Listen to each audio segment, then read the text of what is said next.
বাস্তবতায় আসি, শুধুমাত্র 2026 সালে বাংলাদেশে এই পর্যন্ত খুন হয়েছে 464 জন। 464 জন শুধুমাত্র 2026 সালে। ধর্ষণ হয়েছে 666টা।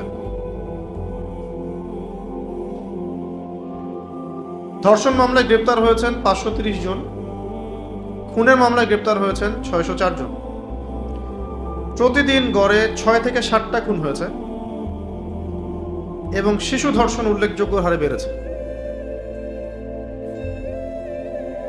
বাংলাদেশের পুলিশের প্রকাশিত পরিসংখ্যান অনুযায়ী অপরাধের বৃদ্ধির হার: চুরি বেড়েছে 12%, অপহরণ বেড়েছে 71%, ছিনতাই বেড়েছে 37%, ডাকাতি 43%।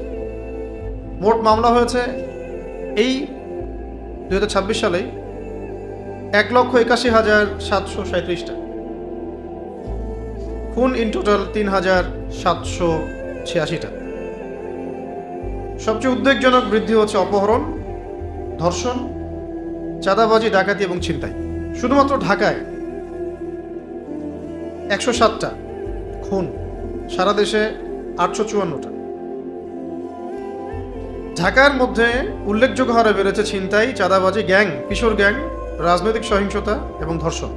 এ বিষয়ে 2025 সালের শেষ থেকে 26 সালের অভিযানে গ্রেপ্তার হয়েছেন 22,464 জন। আগ্নেয়াস্ত্র উদ্ধার 483টা, গুলি উদ্ধার এরকম 4,500, মোট আটক 64,000। আর অনেক তথ্য আছে।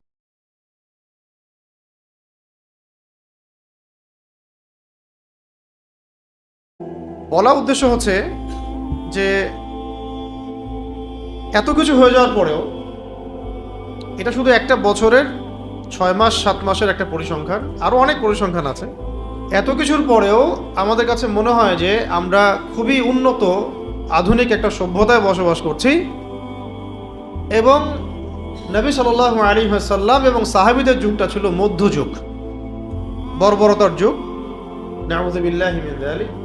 এবং আমরা এখন আছি খুব আধুনিক একটা যুগ, উন্নত সভ্যতায়। আমরা খুব ভালো সুফি, দরবেশ, আল্লাহর ওলি। এই জন্য অনেককে শোনা যায় বলতে যে আমরা তো আর এখন মধ্যযুগে নাই, আমরা এখন আধুনিক যুগে চলে আসছি। আধুনিক যুগের মাত্র 6 মাসের একটা পরিসংখ্যান দেখানো হলো। এই পরিসংখ্যানগুলো তাদের থেকেই নেয়া, অনলাইন ঘাটলেই দেখতে পারবেন।